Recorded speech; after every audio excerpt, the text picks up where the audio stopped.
friends, welcome back to the Film Alchemist podcast, the show where we take the movies we love, break them apart, to find out what gives them their magic.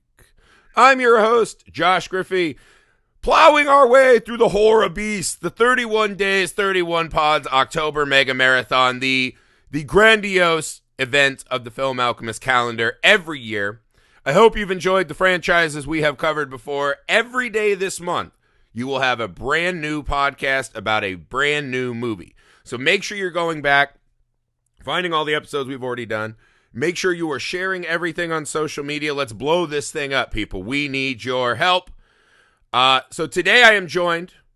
We begin our newest franchise, the last franchise we will cover this October before we enter a more serialized schedule. Carmelita Valdez McKoy, welcome back. The third Beatle. The unofficial third co-host. That's official. Why would I say unofficial? I have the power to grant the official title. That was rude. I'm sorry. We're starting off at odds. I'm like the Charlie. That's right. Like if we're using a Critters analogy, I'm like the Charlie. Yeah. You know? Alex and I are amorphous blob bounty hunters, and you're our Charlie. That could be taken offensively, too. I don't know. Until part 2, where you see Charlie become his true heroic self. All right. Everyone, we welcome you back. October is our most exciting time of the year. We're so happy. We cannot wait. As Carmelita just said, we are discussing the entire Critters franchise. That is 5 Critters movies coming at you consecutive days starting now. Before we go, a little business. Everyone, we are on Patreon, patreon.com/filmalchemistpod. Especially this month. If you want a new podcast every single day this month, you need to go over to patreon.com/filmalchemistpod for a little bit of support. Helps us out a lot. We work very, very hard on this show. That support means the world to us. It's our lifeblood. It's how we survive. Like Crite, we eat those small donations, that small little bit of emotional support, and we can grow into a bigger, better, more monstrous show. So we have a huge Patreon exclusive library. We got miniseries, commentaries. You can even have us program a double feature. We also always are talking to our wonderful Patreon community that you will join to ask them how we can make this better for them, right? Let your voice help craft the show, right? You get to actually help select the movies that fill the calendar and the Patreon exclusive. So patreon.com/filmalchemistpod, especially this month, means the world to us. If you can find it in your heart, find a couple dollars to help out the cause. That would mean the world to us. Go to YouTube, Film Alchemist is the channel. Subscribe over there. We're on all the socials you're on, including TikTok. We do TikTok-specific content over there now. That's been very fun. We love to see you over there. Go over there and help grow that. That's another great way to help the show that is free, right? Make sure you're leaving 5-star ratings and reviews wherever you find the show. The email, filmalchemistpod@gmail.com. We're very easy to get a hold of. Reach out. Let us know. Make sure you go to misfitparade.net so you can see the movies that I'm helping make. Join the parade over there. Our festival film has been out and about. It's great. This month we probably have a bunch of screenings booked. We're recording a little ahead. But we are out traveling the country with our short film that's on the festival circuit. We are knee-deep in the production of our first feature film. So much fun and wonderful stuff over at misfitparade.net. Follow and support over there. Also, make sure you check out the video content that I am doing for Looper if you want to see more movie stuff from this face. And you do. And you do? You do. I don't know. I might have to come to grips that as I age, I'm more of an audio medium personality. Unlike my wife and mom who lie to me and still say I'm a handsome boy. I don't know. The masses will decide, so make your voice heard over there. It's been wonderful. October, to me, you can keep your Christmas, you can keep the birthdays, all the good stuff that happens throughout a year. October is the greatest month of the year. Yes. Halloween is by far the greatest holiday that we have ever invented, which we didn't invent. No. I meant humans, not Americans. You know what I mean. Halloween is the best. The October Mega Marathon is a monumental undertaking every year. But Alex and I have kind of made a death pact. Like, if we ever don't have what it takes, the energy, the gumption, the chutzpah to get October done, that's when we'll know that the pod's over. Right? That's when we'll know that we have surrendered, right? I don't even want to think about that possibility. I know every year we finish it and we're like, maybe this is it. That was brutal. And then by like January, I'm already like, what franchises? Like, I'm ready Now, to get back in. It is crazy. It's a lot. It's a crazy undertaking, but it's beautiful. And it's become one of my favorite annual traditions. So, Yeah, it is. I don't know what I'd do without it. And one of the things I love the most about it is this exact week that we're doing, right? Taking a franchise, watching the whole thing in a row, and talking through the ebbs and flows, the evolutions and infections that set upon franchise, right? See where they go. You know, a lot of times you wouldn't do, Texas Chainsaw 4. You wouldn't talk about, Hellraiser, anything after 3. Yeah. Right? But you got but we to. did. I think it matters, right? To watch these franchises, grow and expand and this and that. Critters is a fascinating one. So I messaged you and said, Carmelita, we'd like you to do a whole franchise. Which one would you want to do? You chose Critters, which I think is a fascinating choice. Critters was a movie that I fucking adored as a child. It's kind of this beautiful little monster movie. It's low budget. Like, as you get older, you see that it's kind of a low budget rehashing, as it were. But it never looks cheap to me. Like, it looks well crafted. It looks well made. In a universe where you just had never heard of the Gremlins, it's a fair assumption that this could be your favorite of those two, right? To me, it's a Monster Squad versus Goonies thing. Like, clearly the Goonies kicked open the template. I like Monster Squad more. And I'm not saying I think Critters is a better movie than Gremlins, but I'm saying it also holds a very nice little ball-shaped spot in my heart that I still fucking love today. I'm okay. Here's why Critters. Here's why I chose over Critters. Gremlins. Oh, okay. Yes. Ooh, I came to this realization a few years Starting ago. Juicy, yeah, hell yeah. I came to this realization a few years ago. And I'm not saying this to piss people off or cause trouble. I'm really not. This is not like a purposeful hot take just to drum up controversy. I had a realization a few years ago. I rewatched Critters for the first time in a very long time. And I had rewatched Gremlins not too long before that. And I realized I think Critters is better. Hell yeah. Well, I'll tell you this.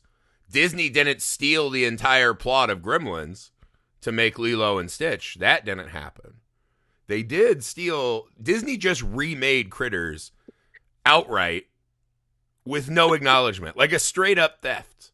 Yeah. A straight up theft, right? If little Firecracker Bradley and one of the critters had become friends, this is Lilo and Stitch. Farmland Lilo and Stitch.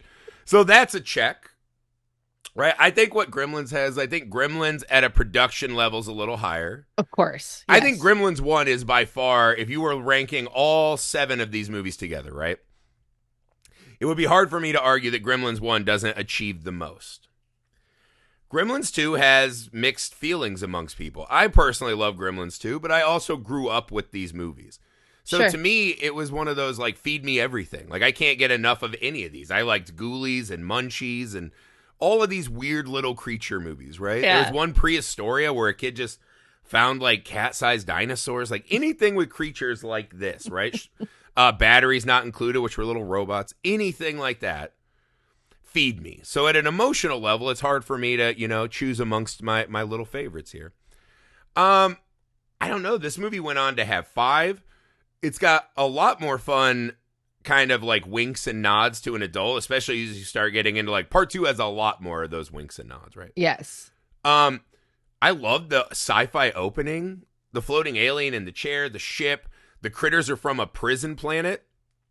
One thing I think that really separates the critters and the Gremlins, I love the use of their language and the subtitles in this movie. Yeah. What does that do for you as you're watching the film? No, I love it.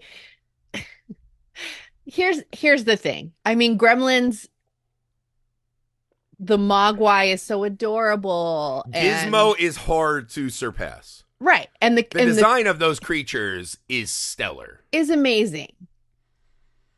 The critters, the Crites, I feel like they're just creepy. Yeah. And vicious. Well, also, if you imagined a Crites versus Gremlins throwdown, I feel like the Crites would wreck. Yeah. I feel like the Crites would stop. The Gremlins can propagate much faster. Yes. That's the big advantage. They also can only come out at night.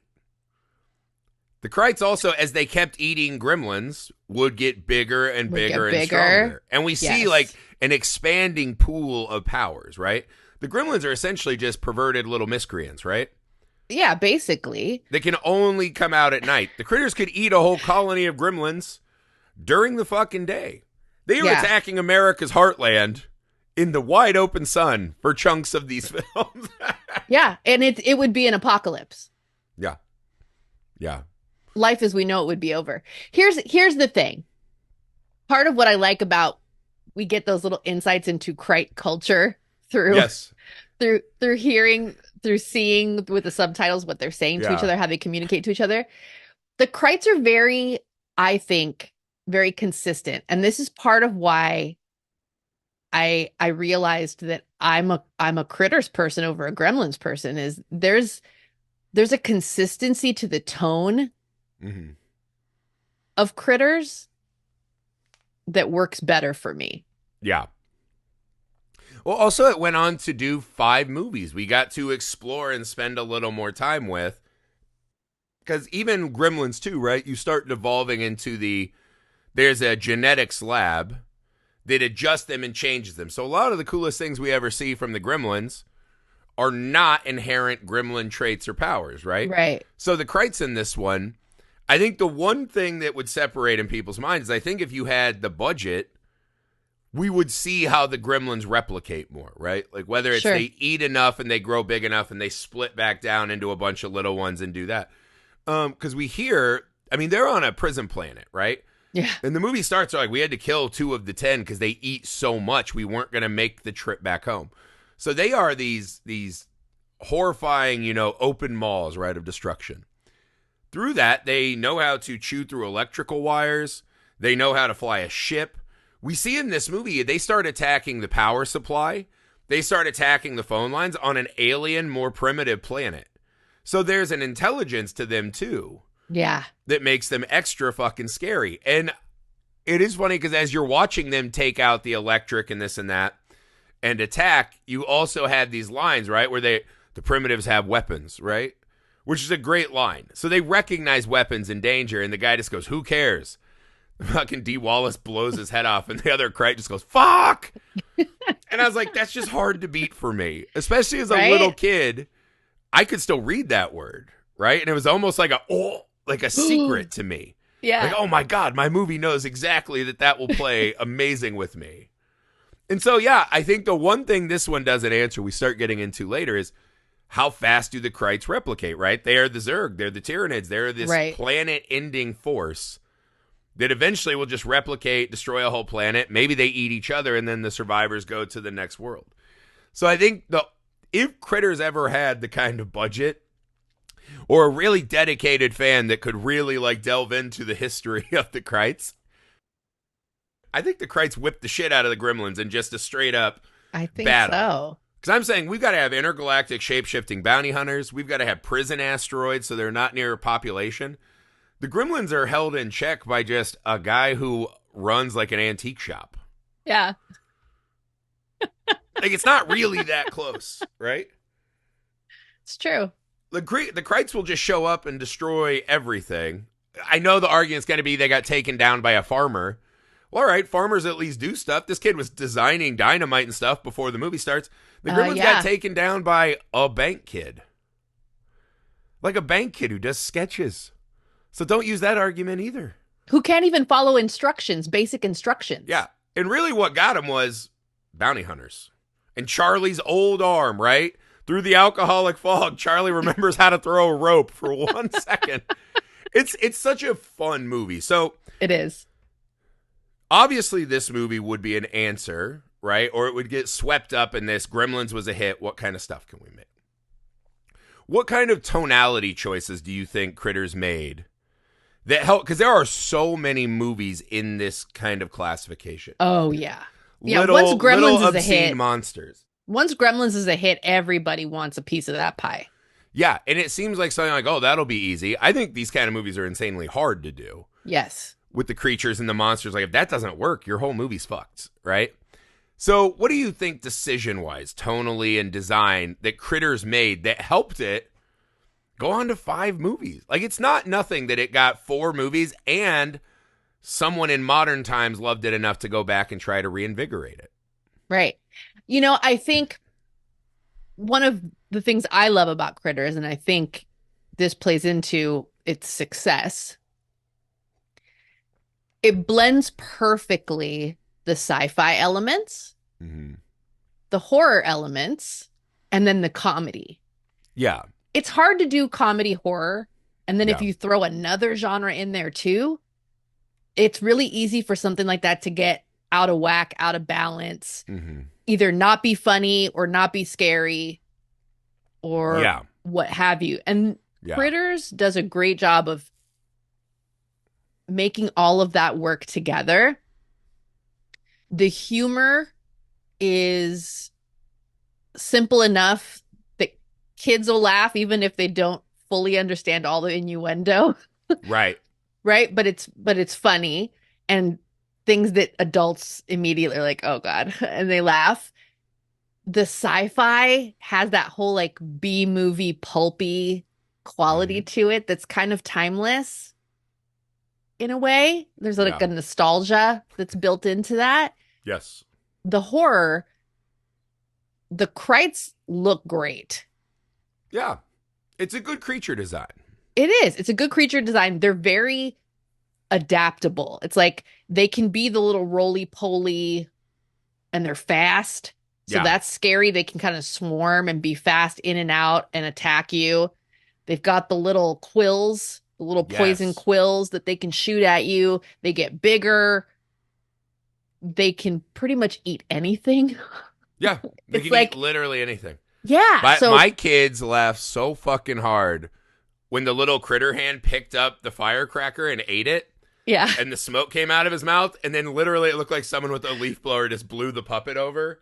My sons were fucking rolling and howling with laughter. It took me back to being a boy in the 80s and seeing this movie myself. It's great. Yeah.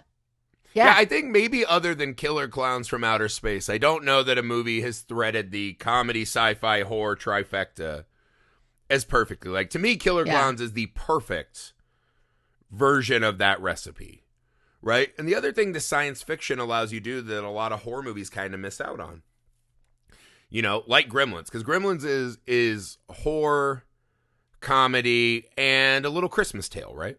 Yeah. The thing that the science fiction allows you to do is really expand these kind of iconographies and mythologies.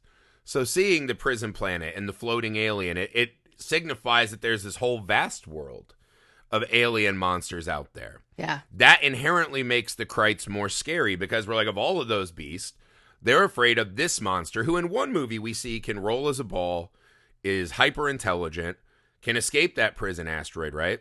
They can eat essentially anything. And they grow. At the end of the movie, that's like a 7-foot Crite, right? Mm-hmm. That is scary. Yeah. Right?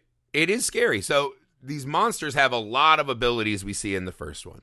We know that they're like the scourge of a greater massive universe where we're just like a primitive small backwater.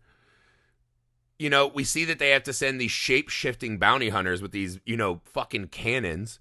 I love them so much. So there is just like everywhere you turn, the science fiction adds these layers of flavor.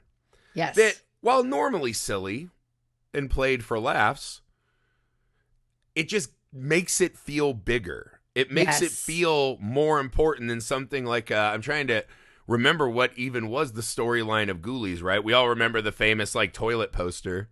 There's some kind of house and a get-together and a castle and there's monsters and, you know, it doesn't stick. You kind of remember it. And I'm sure if I turn it on, I'd be like, oh, yeah. Yeah, your memory would get jogged. Yeah, a lot of the Puppet Masters are like this. Like, there's 15 fucking Puppet Master movies. I looked at doing Puppet Masters for this, and I was just like, I don't even know that we have the stamina to have that talk 15 times, right? Yes. I love Puppet Master, but they all start to kind of blend together at a point. These layers of science fiction help give you those things to turn up or turn down as the series moves along to help separate entries too. So I think science fiction is a really powerful additional weapon in that regard. You don't have to like give us one of these dense fucking like a Hyperion novel. No. Where you're like, dear God, but you know, shape-shifting bounty hunters, escaped critters, scourge of the universe. Cool. That's enough. That's all I need. You know, the other thing that especially this first Critters movie has that grounds it is really kind of authentic feeling characters. What? By the way, the cast for this movie is fucking wild. Yes. So yeah, you've got Dee Wallace, M. Emmett Walsh, Billy Zane. You're like, what the? How? Lynn Shay, love her. For like a moment, you're like, they got actors who went on to really big careers, like really recognizable, beloved actors are just popping up in Critters, you know, and these pretty, like Billy Zane's death is great where he reaches up, right? They're kind of getting it on in the hay and it bites like the boombox and his fingers off. And you're like, wow, that's fucking Billy Zane. In and out, right? Lynn Shay's just there in her rollers. Like, hey, we got stuff at the thing. M. Emmett Walsh has probably the most, you know, meaty role of these kind of notable actors. Like he has a nice little stand as the heroic sheriff, question mark. They clearly attacked that in part 2. I think the one of them I felt bad for was Dee Wallace, right? They really just said, you are like the hysterical housewife, right? And like you're in the kitchen, seems like you have control of it. You're making dinner. Anything that's not that, you're going to struggle with and weep and gasp. Because I felt bad. I was like, damn, that's Dee Wallace. Like, let her have a little moment. Like, every scene, she's on the verge of, like, complete emotional tumult. But, I feel like there's moments where she has to kind of step up and be brave. Well, dude, even when she's got to hit the critter off of her husband who's getting bitten on the same shoulder, I mean, it feels like it takes her like a minute and a half of movie time to muster the courage to swing that fucking thing. And I was like, dude, you gotta let this mom be. You gotta let her be a mama bear. Think about the whole fight, flight, or freeze response. Like, sure, you know, I guess things it's are not one of those automatic. Things. It feels of its time and location, right? This kind of small timey 80s thing. Sure. But I was like, dude, let her mama bear. I guess it's because it is Dee Wallace too, who like, you know, we love. Yes. And you're like, it felt like, give her a scene at least. One scene where she's like, not my son Bradley. You know, it's like Horace, right? They call him Fat Kid in Monster Squad. Yeah. When they're like, nice Fat Kid, when he defeats the Gill Man. My name is Horace. You're like, even he got a fucking scene. Like, you have to give Dee Wallace a moment. And so I felt a little bad for her, I would say. And then she's not going to take out the Crites. Like, that's not her job. Well, no. You got to give her one moment. And I think she does kill 2 or 3 of them. She does. So if 8 arrive on the planet, she takes out almost half. But always in almost like an accidental oopsie. Like Bradley, when he shoots the ceiling fan, he gets one on accident. Yes. Right? It's like I wish they would have made her a little more up for the challenge. It felt a little dated to me. Like, who watches their kid just run off to like the backyard of the barn and like, you don't go get him? Like, that's crazy. True. We needed a little mama bear, I think, for you. But I hear you. Back to the original point. It's one of those wonderful things that happens in these kind of like little horror films that somehow through like just a confluence of the universe, they get all of these actors at the right moment. Yeah. And the cast is stacked, man. The guy who plays the dad, the farmer dad, is great. Our bounty hunters are great. Charlie's great. Even the yokels in the bar are great. Like, this movie just has far better performances than you would be imagining in Critters. And I feel like it puts you in Grover's Bend, Yeah. Kansas. I It grew up in like feels Grover's real. Bend. Like this is like where I'm from, like farmland and these kind of guys, like cool bowling night, right? Like Mm-hmm. these are my people, right? And I think that's another thing I latched Yeah. onto. I didn't grow up in the town from Gremlins. I grew up in Grover's Bend. Like this is like the town I grew up in. And so that flavor means a lot to you. It's kind of like Monster Squad. I can imagine the town from Monster Squad more than the beautiful scenic vistas of the town from the Goonies. And I think to young audiences, that kind of stuff does matter, right? Yeah. A young mind that is not as full of stories and symbology, those little touchstones, like just the sign in a field. That was my fucking town, man. And so I don't know. I loved this movie so much. Yeah. It was wonderful to watch it with my kids and see how much they loved it. Talk me through the bounty hunters in this movie. Oh my God, I love this. And Like the real secret weapon of the bounty hunter. oh, they're amazing. The shape-shifting alien bounty hunters before X-Files. Yeah. Yeah. This is pre-X-Files. Which is weird because what's his name? Jeffrey Steele looks a little bit like the bounty hunter. Like the intergalactic shape-shifting bounty hunters really like big square jaws. Big square chiseled jaws. That's what they think that the best of us is. I love the alien bounty hunters on their spacecraft headed to Earth to take out the Crite threat. Mm-hmm. They're told by the alien, like, we hope you won't do as much civic destruction this time. You're like, hell yeah, that's metal. Yeah. I love that they're kind of brushing up on their Earth knowledge. Earth culture, yeah. I thought that scene could have been a little more pointed. Like, I was waiting for that like MTV-ish moment. And then it stops dead, and it's like Jeffrey Steele's new, like, one of the worst songs you've ever heard. And there's him like Johnny Steele. Johnny Steele. That's right. Because I also love the idea because they expand on this a little bit as the movie goes on, right? Or as the series goes on, not this movie. But I think his partner even says, who we learn are called Ugg and Lee. Ugg and Lee, right? Get it? Ugly. Mm-hmm. I forgot the built-in joke. Which is weird because they're not. They're putty. They can be beautiful at any moment. They can be anything. But he says something that Lee's like, nothing likes me. Yeah. Right? And so there, even that is like a small thing added to a science fiction movie. You're like, oh, okay, like there's a whole backstory and a species of these things that is interesting. Yeah. It is funny though that you picked the dead zombified sheriff and a famous rock star.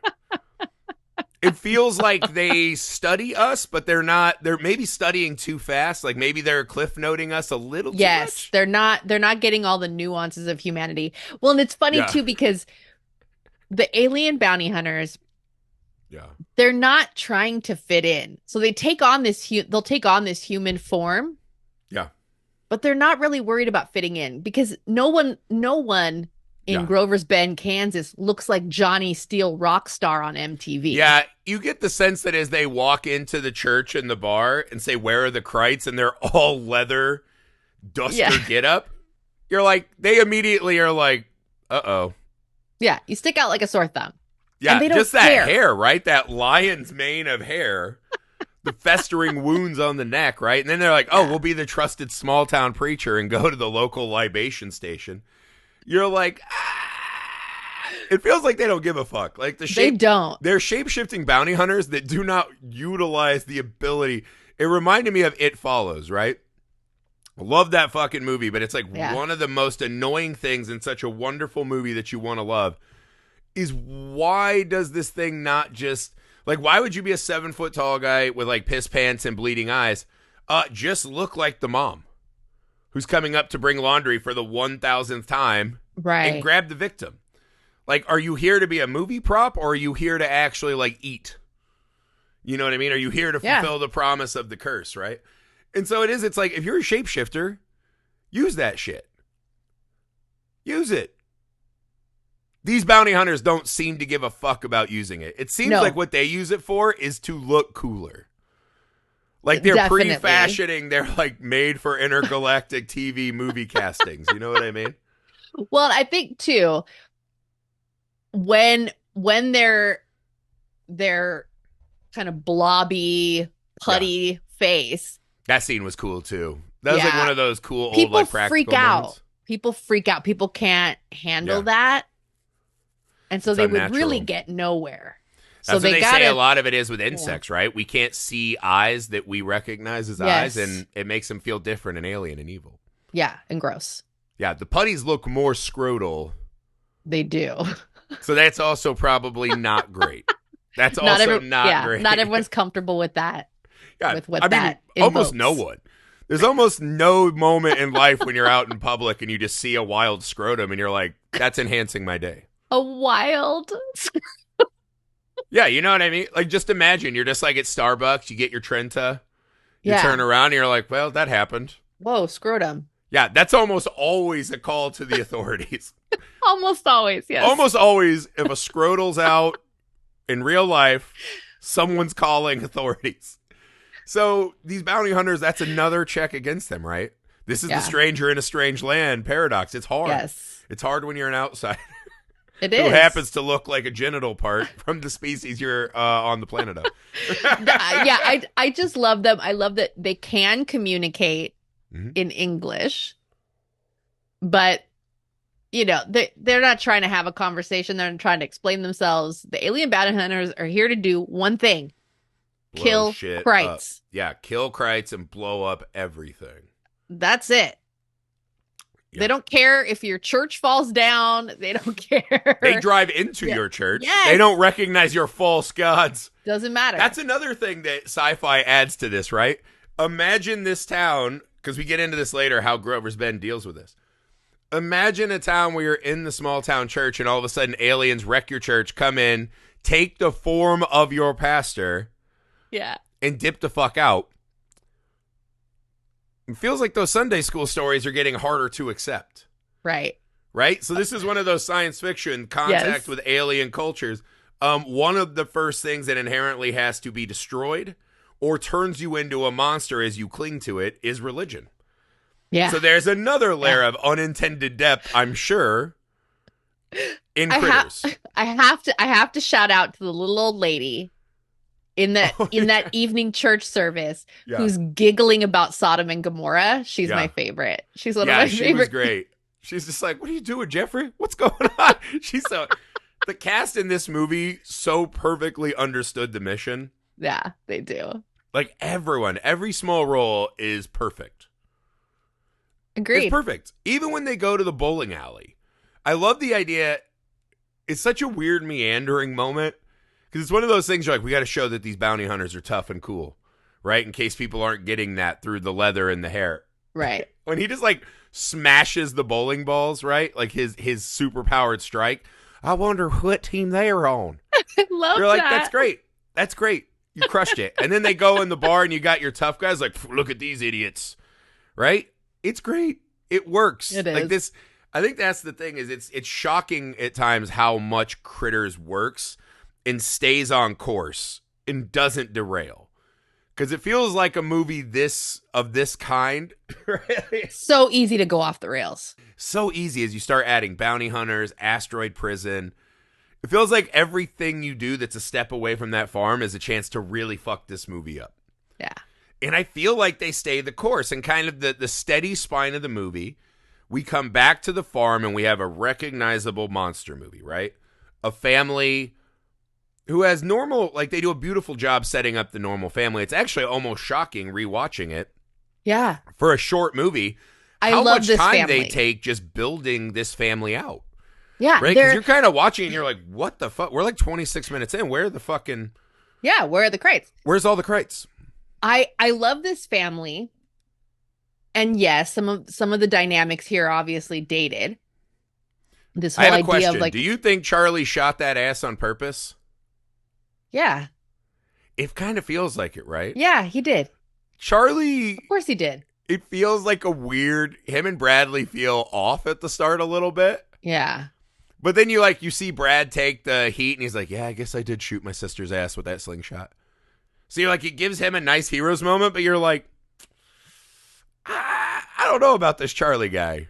I know he's like a town drunk who's played as like he was the guy from the glory days. Yeah, well, and Charlie every small town has one. We had one. Everyone has one. And Charlie is that trope of the crazy guy who's actually right. Yeah.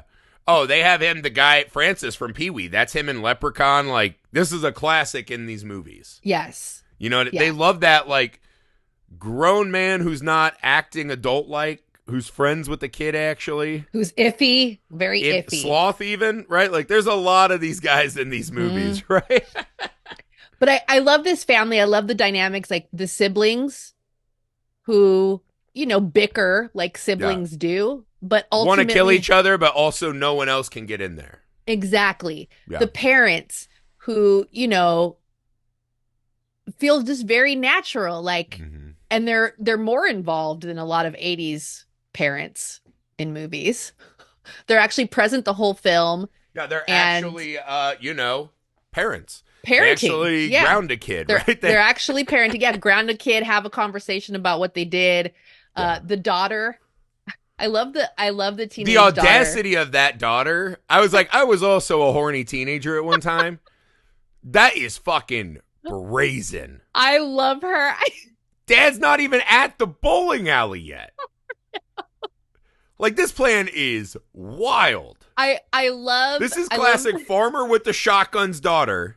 Yeah. And Billy Zane is kind of led around by his short sword, as it were. But no, though. This is one of the things I love about this. It kind of turns this on its head, right? Yeah. That she's the one. Oh, that's what I meant. She's dragging him around. Yes. She is he's like. He's kind of just like, I'll eat. I'll go to the bowling alley. I'll have dessert. Yeah, And she's like, get out here. And he seems a little reluctant, like, oh shit, if we don't go, the dad has a gun. Yeah. Yeah. If we don't go. Yeah. And she like, yeah. There's nothing you want to see over your naked partner's, you know, landscape. Yeah. It's a father with a shotgun emerging up the ladder through the hay. Yeah. That's so like the worst climax to one of those moments. I love how she's just like, no, I want to get the laid. Sense you're like, this isn't her first rodeo. Oh, this is not her first rodeo for sure. No. Her and the pig farmer have wrestled up there for sure. Right. And I just love how Billy Zane as Steve is he's so reluctant and like. Yeah. He's just like, allergies. All right, I guess. Yeah. I mean, he's going to go for it. They park around the barn and don't wait for dad to leave. No. And they're playing fucking music on a boombox. Do you know how far that sound would travel? Yeah. In farm country? Yeah, she didn't care. She doesn't give a fuck. She's been caught before. She doesn't care. That's what I'm saying. Why are they up Bradley's ass? It feels like these small town religious parents would be much more worried about the defiling of the daughter. Than the kind of slingshot rascal, right? Or at least that was my upbringing in that kind of era, is that parents were much. There was a horrible joke that all the dads would tell, and they're like, if you have a son, you worry about one dick. If you have a daughter, you worry about every dick. And they just say that like it was like a normal. Right. And I was like, are you really? Like, do you lay at night awake like you're in your mind as like an old timey risk board of how to set up borders around armies of dicks? Like, is that true? Is that how this works? I mean, for some people, that probably is true. And I think that's like these parents, like, they're not preventing her from having boyfriends. Like, it is weird because, they're like small town religious farmers. They seem pretty fucking cool. They seem pretty cool. Like, his parents, they're pretty reason. Even the dad, when he comes up, he's like, hey, man, here's your food. Like, what's up, dude? Why are you being such a dick? Yeah. Why are you harshing my vibe? He's not like smacking him around. No. Like you would imagine characters of this era. He's just like, come on, man. He's like, I work hard all day. I just want to go play bowl or do bowling and drink. Yeah. You're kind of fucking up my shit here, man. Yeah. Can we grow up? Like, they're cool parents. I love when the parents are having that conversation after the daughter leaves. And the dad's like, have you told her the way things are? Yeah. Like years ago. And the mom's his like, reaction, I've caught her in the barn 8 times, dude. And he's like, years? Like, it had never occurred to him that they would have had the birds and the bees talk years before. Yeah, and after they see the ship and the comet, he goes out to check it out. He sees his son has escaped via tree, and he's just like, looks like you've done that before. Let's go. Like, there's like a real like friendship and bond between. Like, he's a good dad. This is a lovable family. Like, a good dad and a good mom doing their best. And it's kind of not the norm for these movies. No, well, I mean, even I'm And sorry. none of them get eaten. That's why, because we like them too much. Look at the family in Gremlins. The family in Gremlins. That dad is a piece of shit. I've The talked dad's about a piece this before. Of shit. Yes. The dad is like a real skis. Like he seems like, he comes home and he's funny. He's got charisma. He can work a room. But you start thinking about that movie in context and you're like, he's kind of a shitbag. This guy's awful. Like, he's not a good dude, right? The parents in a lot of these movies are just absent, right? Yeah. Or they're like fighting. And the thing is, you kind of weaken these bonds or you build the family villain, right? Like even Charlie doesn't get eaten. Everyone attached to this house is happy and well-adjusted, except for maybe Charlie. Yeah. If he's kind of creeping a bit. But the movie builds in that maybe not, right? Yeah. All of them make it, right? Like this is a happy, well-adjusted family unit that actually cares. And it was nice. I know. I was like, because it's nice. These farmers, right? That it'd be more the kids like, they're here. You don't believe me. You know, like, they just kind of get to it. I like it. Kind of get to it. It is good. I do like this family a lot too. I think it's nice. So, walk me through the ending. The ending is fun. I love. The ending is pretty rad. The ending is fun. I have to say one more shout out. Yeah. I wanted to get your take on this. Are the Crites inherently more afraid of fire than normal? Because there's a scene when they light the one on fire and the other Crite screams and it looks like tendrils stick up or something. Oh, yeah. I mean, it seems also like a Griffey Boy approved moment is the fiery one jumping into the toilet. Yeah. That humor still works, everyone. If you're making a movie, that still will work. Fire kills everything. Yeah, it does. Death by fire. Right? Like. So that was another thing we learned about Crites is we're expounding on their mythology through the movies. So this ending, why does the Mega Crite, because we get this like kind of fun home invasion section. It's good. It's got movement. It's vibrant. Why do they steal her to the ship? I don't know. Is it an Edgar suit thing? It's a long trip. We're going to need a snack. I mean, that's what I'm thinking. Like you want a snack on the go. Their feast was interrupted. We are the only planet with life in this solar system, as they say. Yes. I don't know what that travel time is. I don't know if one small teenager is going to be enough. It's probably not going to be enough, but it's better than nothing. It's like when you're... That's true. They have filled their bellies. Yeah, like you just grab something on your way out the door, and you're like, this is not She's a Cliff really... Bar. She's an intergalactic Cliff Bar. This is not really going to cut it, but it's better than... It says it has protein, I guess. That'll... My stomach eating itself, you know? Yeah. I thought it was pretty cool, though, because we also get to see inside the ship. We see the Crites, like, with their hands on the controls. He brings his dynamite. It was nice that Charlie got his redemptive moment. Yes. As he talks about, like, I used to be a good ball player who had heat before the drinking, right? Yeah. And him whipping that Molotov in there, it's fucking fun. It also gives us a moment that I thought was just amazing. It kind of reinforces what the critters are at their core. We know what they are biologically, but now we know that spiritually, they're also just little fucking bastards. When they're just flying by and they just go pew and explode their whole fucking house and then laugh about it. They cut back to the Crites who are just maniacally laughing at the controls moments before they are blown up. Yes. And these are sentient beings with intelligence. A commitment to the bit. And you messed up their buffet, their all-you-can-eat buffet. Fuck your house. You killed 5, 6 of them? Yeah. No, there's 3 left at the end, I think, is what we see. So you killed a lot of them, right? It feels like we're still doing a Gremlins riff a little bit. A little bit. But also in the movie we watched, I was like, it does become this nice little additional thing. They are not just these hyper-focused, we have to eat. Because they don't work in the most tactical ways, right? Like the scene when they eat Jeffrey under the cop car, that's like a good classic monster scene. Yeah. Works super well. It feels like the Crites at the house could have taken this family out a lot easier than they did. It adds that kind of malevolence to them, that they're playing with their food a little bit. Yes. Right? Isn't that what they say? Like, lions don't like to just be fed, they like to hunt. right? So Yeah. there is a part of that. So while it's a fun moment, you have to watch these franchises and start to see like where they're laying like the mythological touchstones. So it was a fun moment. Yeah, it was a fun moment. I love that little Bradley, his love of explosions can help save the family. Those explosives came in handy a lot.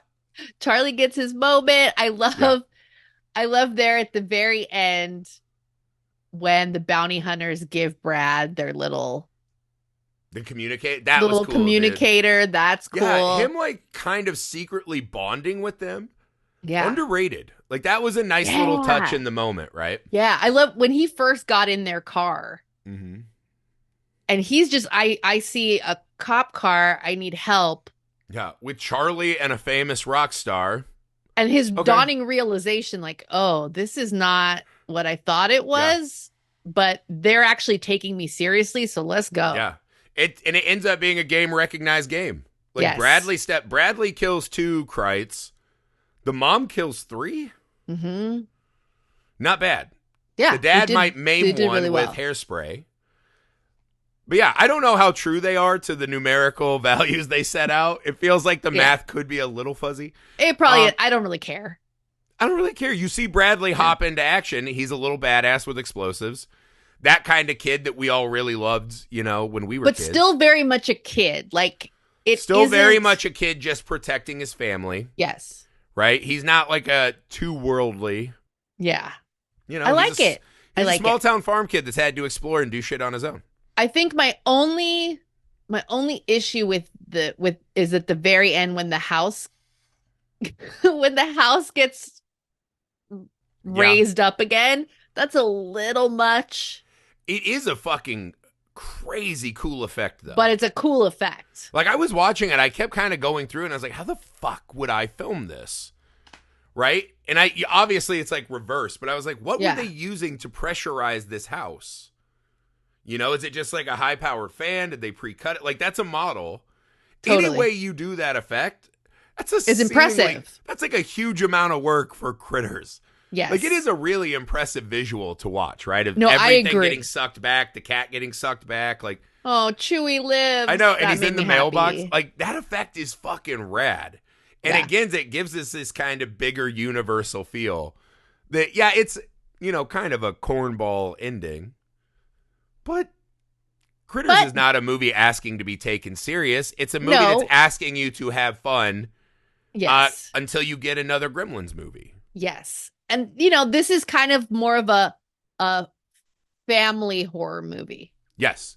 I watched it literally, my wife and kids, we watched it and we're just dying laughing. So it does make sense. You know me. I like shit to be like dark and... I know, you're all mature. Yeah, people die and stuff. Up.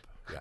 I mean, I do too, but I grew up on monster movies, right? Yeah. Like any rubber suit monster, any miniature monster, any kaiju, like that is the shit I grew up with. And of that period of my life, Critters is still one of my favorite movies. It's a legit awesome movie. It is, and it's just got such weird elements. I think that's the underappreciated part, is just how bizarre this movie is and its construction. Yeah. And I think it helps separate it from just those kind of other rehashes that don't achieve as much. So that's it on Critters 1. That is not it for the Critters. We have 4 more days of Critters, because you know the deal. Every October, 31 days, 31 pods. So tomorrow we will be back with our Critters 2 episode. So start watching the Critters franchise. Hopefully you already have and you're ready. Every day this month, a new pod. If you go to patreon.com/filmalchemistpod to make sure you get the commentary and the Patreon exclusive episode or episodes. Again, scheduling, guys. You we'll want let them you all. know when we know. You want them all. Why would you want to watch 28 episodes? Why would you want to watch 28 days of movies instead of 31? It feels wrong. 31. It's not spiritually okay. This is a season of high spiritual energy. You need to do your work and go to patreon.com/filmalchemistpod. The YouTube Film Alchemist. We're on all the socials, including TikTok. We hope to see you there. The email, filmalchemistpod@gmail.com. Leave those ratings and reviews. Join the parade over at misfitparade.net to see our movies. Help us out with some crowdfunding. All the good stuff that movie makers have to ask you all the time. And be sure to check out the video stand-up work I am doing over at Looper. This is the best. This is our Super Bowl season. This is the biggest time of the year for the film Alchemist. Love it. So join us, support us, help us grow this thing. This is what it's all about. Thank you, Carmelita, for joining. We'll see you back for Critters 2. The main course. That's what it's called. The main course. Kind of a shot at part 1.